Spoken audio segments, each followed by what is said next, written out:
Boa noite. Estamos novamente aqui com vocês hoje para trabalhar com a questão da literatura do testemunho. É a nossa quarta aula e vamos trabalhar hoje novamente com a questão do Shoah. Conforme dito para vocês, Shoah é a literatura do testemunho dos judeus que relatam as agruras vividas nos campos de concentração do período nazifascismo. Que período seria este? É o período da Segunda Guerra Mundial, que ocorreu entre 1939 e 45. No entanto, não é só o período de guerra em si, mas entre guerras também.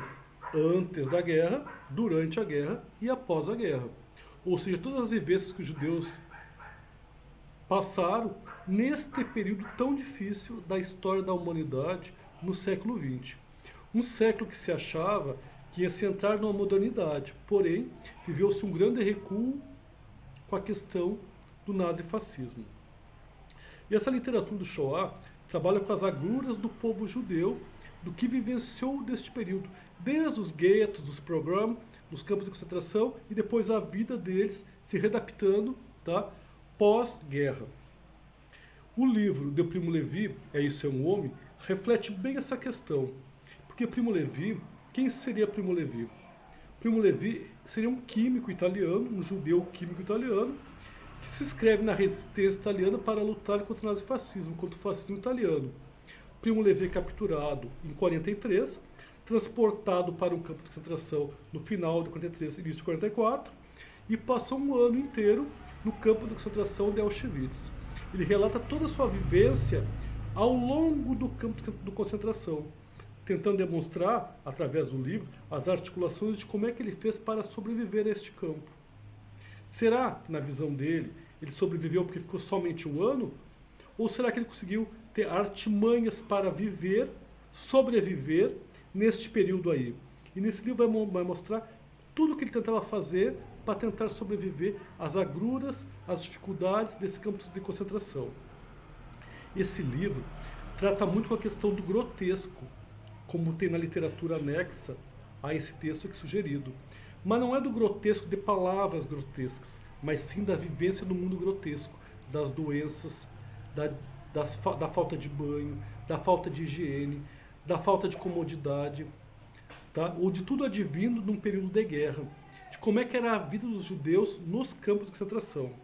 Conforme dito para vocês, Primo Levi, ele era um químico judeu. Ele se transformou num escritor pós-fim da guerra, pós-libertação do campo de concentração.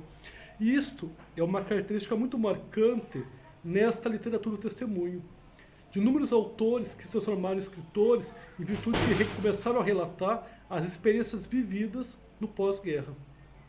Ou seja, pessoas que não eram escritor, mas se tornaram escritores. E por que eles se transformaram em escritores?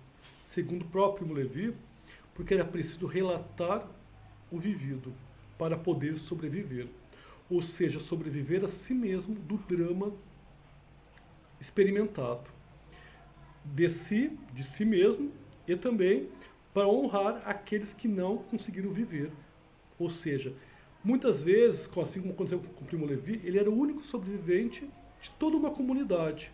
Ele precisava contar, a partir da sua vivência, aqueles que tombaram nas agruras dos campos de concentração. Ou seja, honrar a sua história, a história dos outros, para manter vivo a sua sanidade mental. Vivenciar o seu trauma e superar o seu trauma. Esse livro inaugura, tá, a trilogia do Primo Levi, É Isso é um Homem. Posteriormente, Primo Levi escreve outros livros que relatam a respeito desse drama vivido.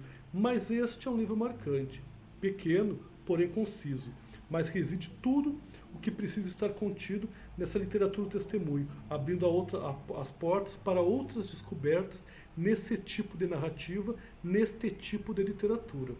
Torna-se importante dialogarmos a respeito dessa discussão, essa literatura de Isso é um Homem, de um campo de concentração, quando se imaginava que o século XX estava no patamar da modernidade e tinha chegado aos pontos altos do iluminismo, da ciência, mas a humanidade regrediu.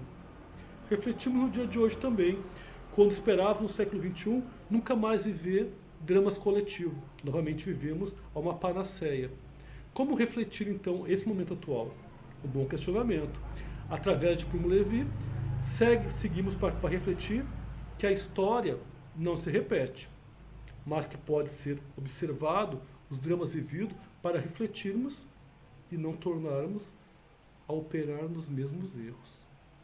Segue alguns apontamentos, convite fica feito para você. Muito obrigado.